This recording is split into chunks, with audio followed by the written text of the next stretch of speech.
It's a time for a package from China, and it's massive. Yeah.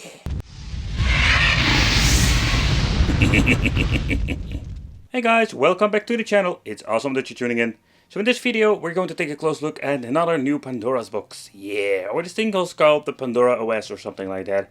But what I'm going to do is first unboxing together, because look at this weird shape. And don't know if it's going to be the new thing or they just added this because it's a brand new box and they just gave me like a separate mainboard. Don't know, so let's find out. Alright, so let's get this first small box at the top because I have no idea what's inside. It doesn't say anything over here, just a barcode. So let's see what we're going to get in here, because I'm guessing it's the mainboard, because I have no idea what it otherwise it should be. Okay, so let's see what we're going to get in here. Okay, so that is basically what we're going to get are like the chemical PlayStation 2 controllers. Or I'm guessing in there, but that is the thing. Okay, so that's what's happening over here. So they're not like including the freaking controllers on the inside, they're just like using some extra tape and putting it on the top. So in the box itself, we're going to get ourselves that latest edition of the Pandora's box. And let's take a close look at this bad boy, if this thing is any good.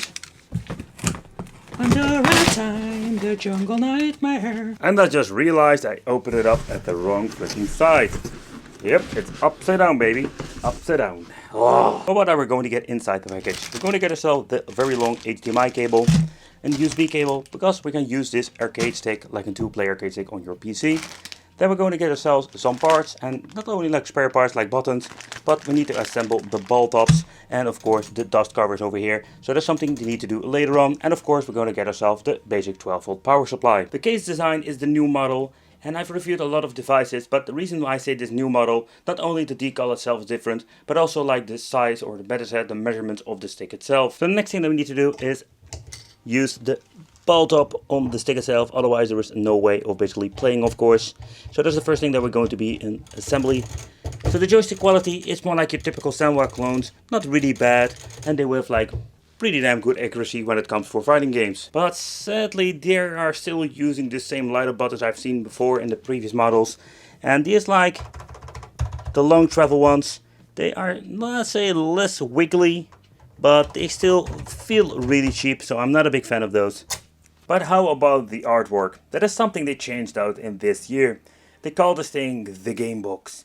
And I must say, like, I think it's personal taste. I really like it, to be honest. Let me know in the comments, do you like the art style, or do you prefer to have something like a decal? And something they didn't change out, basically what you're going to get is this metal case over here.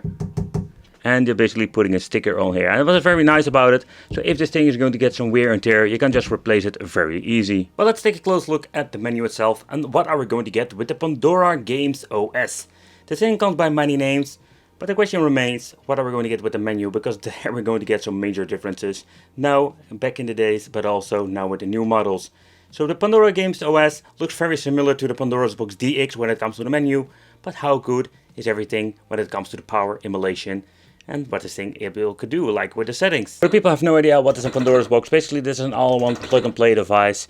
So when you're pressing up and down, left and right, you can basically navigate through the menu. With up and down we go to the next game, and with right and left we can choose to the next page. In total we're going to get 607 different pages over here. The first thing I'm already noting, like nothing has been putting on alphabetic order. That is going to be like an issue for maybe even in the future. And yeah, when you're pressing the start button at the top, then we're going to get even some more options like searching through the games. So this is basically similar like the Pandora's Box DX, or better said, it's almost the same. So then we're going to get the recent list search option. We're going to get 3D games. Then we're going to get some different ones like 3 and 4 player. That is something we're going to check out because we do have the extra controllers. Shooting, sports and puzzle. With search, you need to press A and you can search your games fairly easy. As you can see over here, we're putting in the letters and already searching for a game.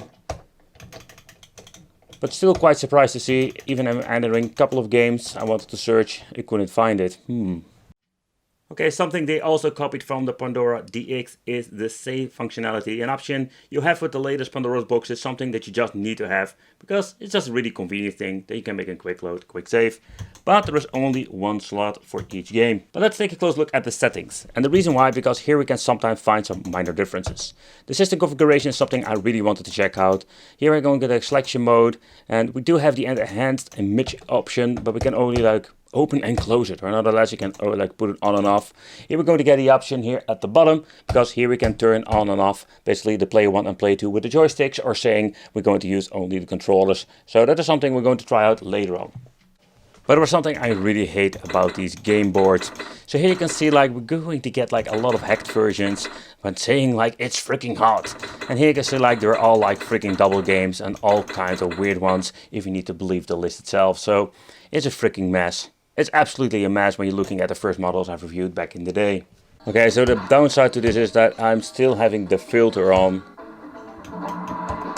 And I really hate it. Oh, and the aspect ratio option, there's nothing to do about it, because it still like has the same problems like also the other models, including some shitload of screen tearing. I don't know if the camera picks it up, but you can see it very clearly.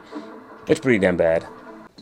Alright, next up I wanted to try out Breaker's Revenge, and I don't know what's going on here, but they absolutely messed it up. You can hear like the audio is not like it should be. What the hell? The game goes on freaking turbo mode. I must say, like, the joystick is very responsive. I knew it was responsive, but not that great. And no, this is not like an hacked version. It's actually like, it's on turbo mode.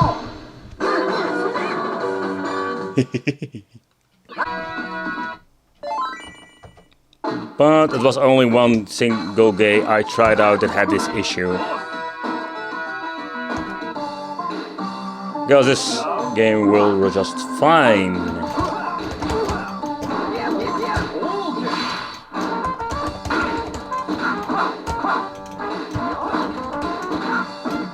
I just punched him right up in the face. Alright, next up I wanted to try out some PlayStation, or 3D I like to call it. But the end is like, how good will it run, because some of the board even like lagging, having issues with this. The sound is really awful.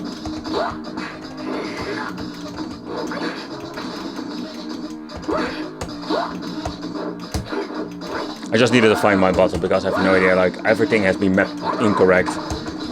That's another issue of these freaking devices.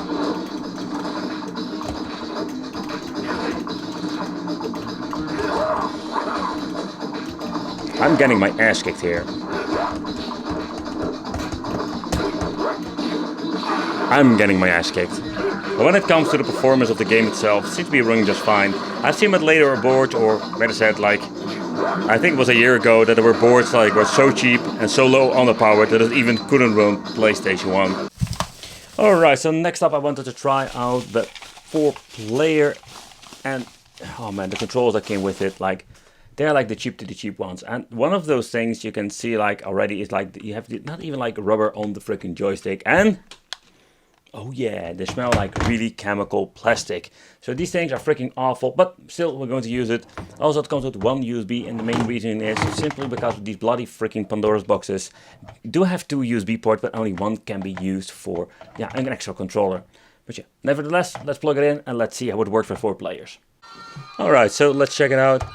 Play 1, play 2, player number 3 over here, and player 4 over here. So basically what we can do is like play together with your friends, 2 on the joysticks, 2 with the freaking chemical controllers, and let's see if everything works in game and how it works. Alright, so let's see, we can play with the D-pad but also with the analog stick.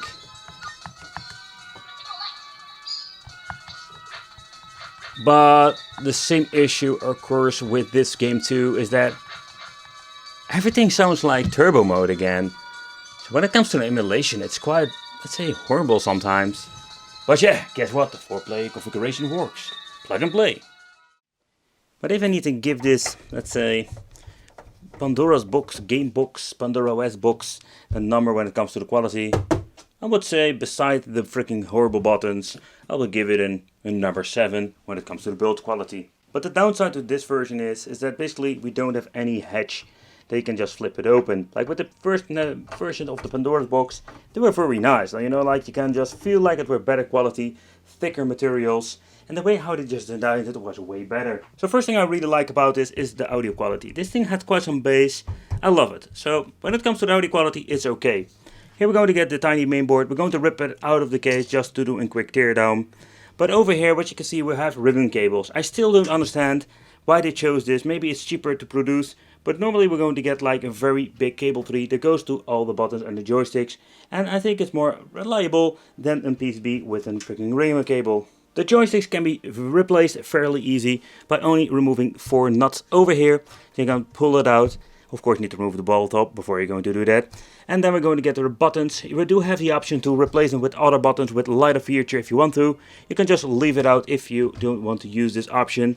But here you can see like all the cables have been attached to this PCB. So everything can be replaced fairly easy if you want to upgrade the Pandora with different buttons. But something that I personally really don't like is the main board that comes inside of this machine. And the reason is very simple. Like the emulation is pretty damn horrible. Like I already seen some like a lot of issues, but like with the speeding and turbo option, that is something I didn't see like say many times before. Only like the really old models, but this is the latest model. But removing this mainboard is super easy. We only need to remove the cable for the speaker, the on and off. Then you need to be very gentle, get the ribbon cables out, or you can just remove the full freaking PCB over here. Then let's get this bad boy out. Leave the freaking screws in the case, and let's take a close look at the Pandora game OS. The nightmare continues, absolutely. But okay, so this is basically what we're going to get. 2 plastic shells, and then we're going to get the PCB itself. It's going to be the Tetris Pandora's box, you know, like... No, nevertheless. So what you're going to get is an active fan, so that is a good thing. Like sometimes you're using these very tiny passive coolings. I'm not a big fan of those. So here we're going to get the same connections like always. VGA, there was no VGA cable by the way. HDMI, volume control, headphone jack out, the settings button, 2 USB ports, and yep, you can only use the bottom part. Or the bottom one, and then we're going to get the input for the 12 volt. Yeah, when it comes to, let's say, in design, I think it's a little bit of a bummer. Yeah, like shrinking the boards. It's just finding a way to get these things cheaper, or to buy them cheaper, or make them cheaper. The GB2000L, the MB VB, that's basically like the model number of this. But let's get the freaking fan off, and let's see what kind of chip is beneath it. The fans can always be replaced fairly easy. And you can see like this thing is like gigantic compared with the main board. Okay, so the other thing that they changed out, they're only having a RAM chip over here. So also there we're going to be seeing downsizing. Then they're using this thermal pad. I try to keep it in good position, good condition because I can't reuse it. Alright, let's put it in here. And let's take a close look at the freaking chip itself. What I'm seeing is quite interesting. I hope the camera picks it up. So this is basically an old school A-Winner A3 quad core CPU. And this thing is like freaking prehistoric tech. And I mean like when the first generation of Pandora box came out, or when I just started reviewing it, this was the chip they were using. So that also explains why I couldn't find Mortal Kombat. They being smart, they're just removing the Mortal Kombat game because that was like actually like test bench for this.